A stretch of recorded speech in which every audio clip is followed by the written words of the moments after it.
We did it, guys. We managed to get 100,000 subscribers before the end of 2021, and I'm honestly ridiculously happy. I never imagined I'd get to this amount of subscribers ever on a EU4 channel, and I wouldn't be here without all of your support and all of your encouragement. So thank you from the bottom of my heart for supporting the channel and for being a part of this journey and a part of this community. As promised, I will be having some haggis, and I am in the process of finding out how to make it or buy it in Japan, and I will be starting the mega campaign around the middle to end of January. Because you guys enjoyed my historical talk on the 1356 video, today we're going to discuss how historically accurate is the 1444 map. If we get 10,000 likes, I'm going to cover each region individually with a lot more in-depth explanations. So we'll do the Balkans, the HRE, France, etc, etc. Once we reach 110,000 subscribers, I got a special video with secret information about EU5 that I think a lot of you are gonna enjoy. And guys, I wish you a great 2022 full of happiness, joy, and prosperity in all of your provinces. I will be talking about the political, the cultural, and the religious map mode, but before we do that, remember that the developers actually wanted to make a map and a game that is also balanced, not just historically accurate, and some things are just really not feasible to be added in the game. Such as, for example, the small rebellion of Ludi, which was around here, was basically a fortress of Bulgaria that was only conquered by the Ottomans in 1446. It wouldn't make sense for them to add this fortress, even though it was an independent city slash fortress rather than a nation. That's the thing, right? Like Albania, for example, despite not being one nation, it was instead a union of multiple little counties that rebelled against the Ottomans. Similarly, we cannot add this small area here to the Genoese, which was actually owned by the Genoese, as was the small little coastal city by the edge of Kastamonu. We're gonna take this region by region, and of course we're gonna begin with the Balkans. The Byzantine Empire at this point had a little bit more land in here. It actually had the coastline of Kirklisi slash Burgas, and it also had these islands here belong to the Byzantines. It had another couple more islands here, I think this one right here, but as you can see, guys, it's not feasible to add insanely huge amounts of provinces to the game just so you have historical accuracy, because then you're not gonna have the performance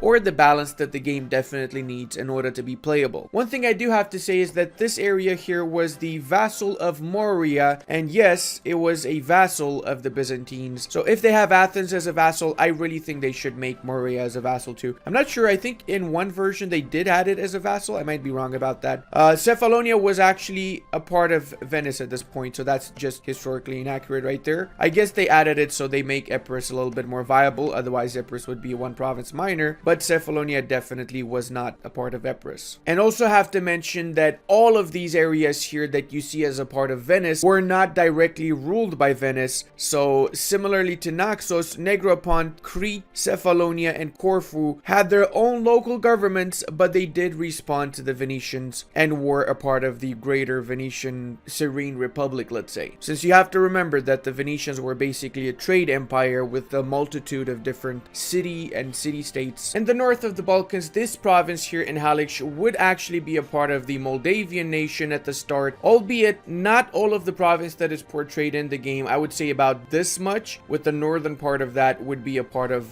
Poland directly. So technically they could just extend this province into the south a little bit and give the rest to Moldova. And also Transylvania would have to be released and as a vassal of the Hungarians rather than integrated into Hungary, which it was definitely not integrated. So I don't see why they made it as an integrated part at the start. In fact, the special kind of government type, which was a voivodeship at the time, gave them a lot of liberties. Transylvania was in reality close to independent, but they did have to answer whenever the Hungarians went to war and had to join the Hungarians in war. And the reality is that for the entirety of Europe, so many different parts of Europe had special governments that cannot really be recreated in the game, as you would need a lot of different mechanics. Like, for example, you would have countries that are both a PU of another nation and a vassal of another nation, not the same nation. That happened very often. Moldova itself, for example, was at the same time a vassal of Poland and a vassal of Turkey and a vassal of Hungary for a very short period, during which Stefan the Great actually tricked all three nations, did not give them tribute, and went to war with the Turks eventually. But this just goes to show how the medieval feudal system worked and how broken it kind of was at times. Speaking of broken, Bosnia would be broken into 4 different nations rather than just Herzegovina and Bosnia, as would Croatia be broken into the 2 areas. The northern part would be represented by the Slavonia, which is the state in EU4 of Slavonia, whilst the south was the Kingdom of Croatia, both of which under the control of the Hungarian crown. Take note, at the Battle of Varna, Vladislav, who was the leader of Hungary and of Croatia, died. He was also the leader of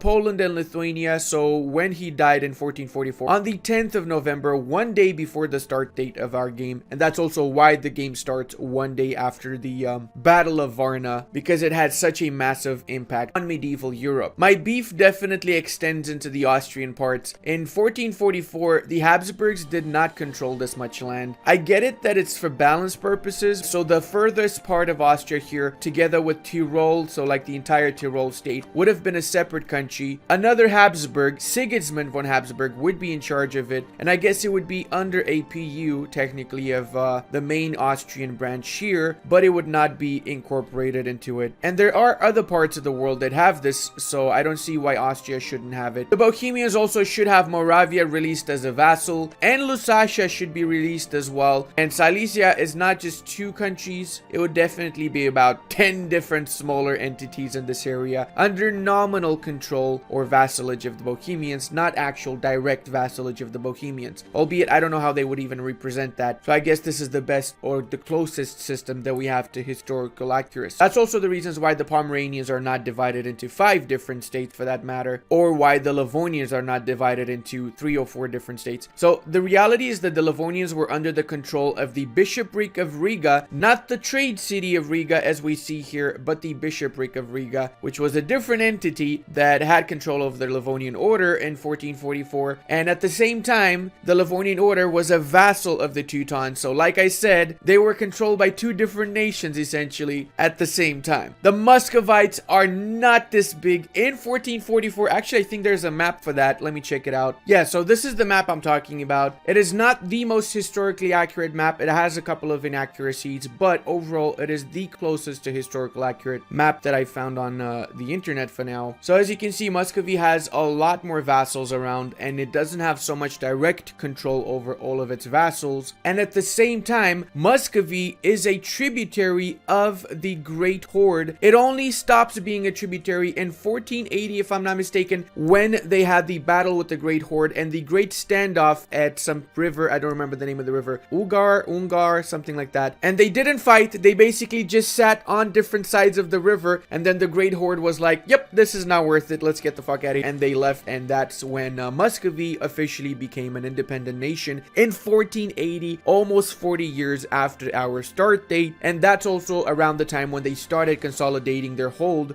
on all of these various vassals that they had. And do take note, a lot of them were not technically vassals. They were just nations that were at the same time tributaries of Muscovy as they were tributaries of the Great Horde. So it's basically like a bully system. When one bully asks you for money, the other bully asks you for money, and you're small and you have to give all the bullies money. That's essentially what was happening in Eastern Europe at the time. You also probably noticed that we do have Bulgarians in this area. A long time ago, during the Great Migration period, the Bulgarian tribes split into 2 sides, the Volga Bulgarians and the Bulgarians that we know of in the nation of Bulgaria today. These guys here, the Volga Bulgarians, ended up in the Kazan area and were a vassal of Kazan at the time. Eventually they got liberated by the Muscovites and got integrated in the nation of Russia as we know it today. Making a small detour to the Timurid lands, in 1444 the Timurids were unified, so Transoxiana, Afghanistan, Farsis, Khorasan would be one tag, not separate tags.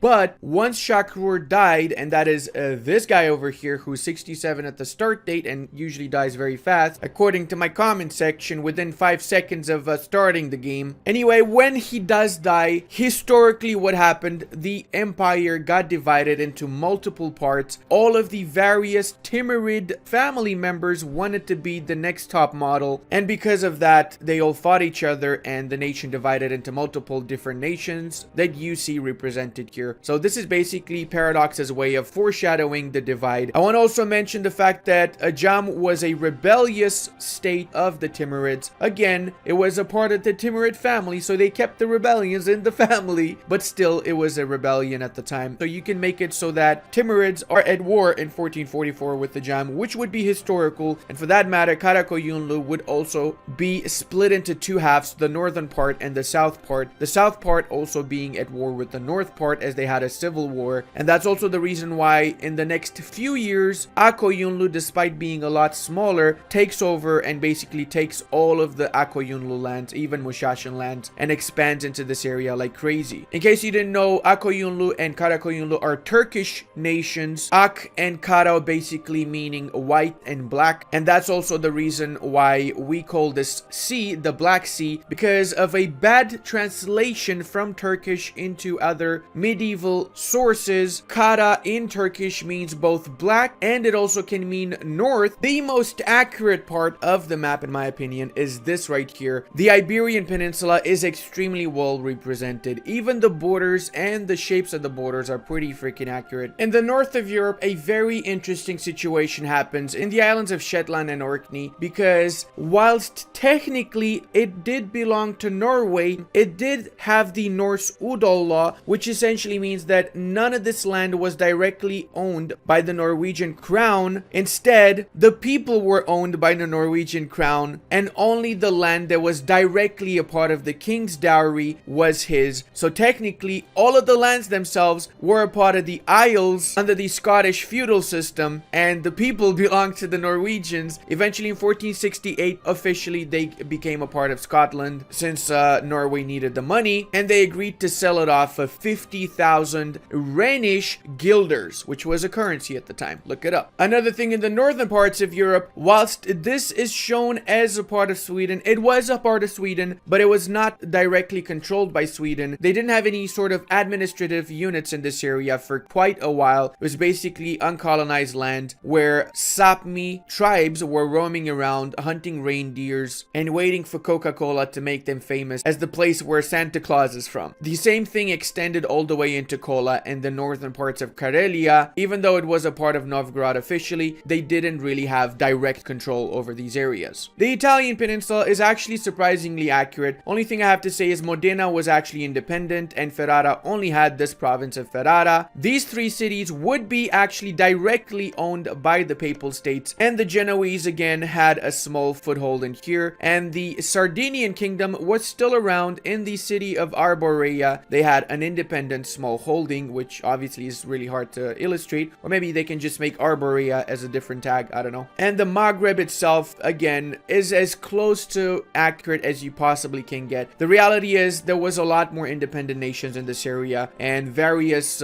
entities, with Tetuan actually being a vassal of Morocco rather than being an integral part of Morocco, for example, similar to Saleh here. Tripolitania was independent. In fact, Tripolitanian pirates were the most feared pirates in the south part of the Mediterranean. I could comment a few things about the African parts. However, from my own knowledge and from what I've read about these areas, it's really hard actually to tell what was what. I do know that the remnants of the great Zimbabwe kingdom was in this area. I have not actually found any maps or anything depicting how big Mutapa or any of these places were. I do know that Kilwa was only the coastline, so basically the Kilwan nation originated from the Omani slave trade, sadly, where they established a lot of trade posts around these areas. They picked up people, snatched them over, brought them to Oman to do you know what, and that happened for a very, very long time. Oman actually historically being known as the biggest slaving empire in the eastern coast of Africa, having connections both to Africa and shipping over a lot of people to India and from India as well. As a whole, when it comes to the Asian map, there are obviously a lot of discrepancies and a lot of inaccuracies. The biggest, I would say, the fact that Chagatai would have a little bit more land in here and half of Yarkand, as well as the Japanese island daimyos are really not historical. One last thing about the political map mode, I want to say that France should have a lot more vassals. Dauphin was actually a vassal, not an integral part of France at the start. Same goes for Berry and a few others. The northern part here is actually quite accurate. Pretty much all of this was the actual directly owned land of the French crown, which alongside these parts and some of the parts in Quercy and Montpellier and Vivarais. But now let's go to the cultural map mode, which is probably my favorite. So you probably imagined what I'm gonna say. This should have a lot more Greek. By 1444, I would say half of Anatolia was still Greek, sir. It was not 100% Turkish. It did eventually, much later in the 20th century, become predominantly Turkish, but before the 20th century, it was still around 30 to 40% Greek, all the way up to the 18th century. You should also have some more Armenians in these areas, and a lot more Kurds in these areas as well. Albanian would be a separate culture group, but because of balance reasons, obviously, they have been added to the South Slavic culture group. In fact, I would say that Albanian would be more similar to Greek culture-wise, even though the language is completely different. Albanians have had a lot more similarities with the Greeks overall than they've had with the Slavs. Romanian should be a separate culture group as it's a Latin culture. I don't really agree with it being in the same culture group with Hungarian and Slovakian. Slovakian definitely should be in the same culture with the West Slavs as it is a West Slavic nation, both language-wise and customs-wise. Hungarian obviously is Finno-Ugric by language, so would be Finnish, Sapmi, and Karelian, Uralic, and Estonian. But the thing is, Hungarian, despite having a common origin with the Finnish and the Estonian people, Hungarians have had about 1,000 years in which they split off from that branch. So Hungarians should be their own culture group, not in the same culture group as anybody else in the area. But obviously, for balance reasons, if we had Hungarians alone here, everybody would just culturally convert them rather than accept them, as it wouldn't be too many provinces that were Hungarian in the country. So from that perspective, it's okay to add them together with the Romanians also, which have nobody else around that would be in the same culture group. I have to say though that Tolku would be majority Romanian in 1444. It only recently has become Ottoman because prior to 1444 it was a part of Wallachia, conquered by Mircea the Elder, or as we say in Romanian, Mircea cel Bătrân. Bosnian as a separate entity in 1444, I'm not so sure about. I do think that Bosnian at the time was basically either Serbian or Croat kingdoms in this area, so I would basically split them up between Croats and Serbs, and you can add Bosnian via events later on, as Bosniak as a separate identity formed more or less after they got converted to Islam by the Ottomans around the 16th century and a little bit before that as well. I mentioned earlier that Estonian would be better off in the same culture group with Finnish, which should also not be in the same culture group with the Swedes, or Sapmi would be a part of that group as well. So you would have Sapmi, Finnish, Estonian, Karelian, Ingrian, which I think we don't have in the game right now, Uralic, and all of these in the same group. So as you can see, this is actually a culture group, but there's only 3 cultures and there's mostly colonial provinces, so they're gonna disappear eventually. You could add Finnish, Sapmi, Karelian, Estonian to this culture group, or make it a separate culture group, since pretty much the same thing is the fact that these guys were separate from these guys for quite a while by this point in history. Breton would have to be a part of the Celtic culture group, together with the Irish, with Cornish and Welsh, as Welsh is not an English language, nor is it culturally a part of the English Isles. In fact, the English pretty much throughout their existence struggled to convert these guys and make them as English as possible, but I've heard Welsh people speak and they don't sound English to me. Out of all the English accents I've heard, Welsh is the to understand. And yes, it's an English accent now. The age-old debate about Basque being a separate culture is obvious that they are a separate culture, you know, I mean, language-wise, they're not Spanish. They are a pre-Indo-European language, so that means that this language was here before the Indo-Europeans arrived, which is basically everybody else around them. But I do think they should be a part of the Spanish group to balance it out. Otherwise, like with Albanian, you would just convert this to your culture if it's not an acceptable culture. Another thing I have to say is that Ryazanian should not be a different culture here. I understand why they added this in as a separate culture, but the language itself would not be that different. Dialect-wise, it would only be in a small amount of provinces in this area, in Ryazan proper, not in this whole area. And culture-wise, it would be almost identical to the usual Muscovite or Ruthenian or Belarusian culture. So I would just split these lands up into 3 different parts and give them to Belarusian, Ruthenian, and Muscovite. And of course, Turkish should not be a part of this culture group. It should be in one culture group that includes Azerbaijani, Turkmeni, Uzbeki, all of these countries here. And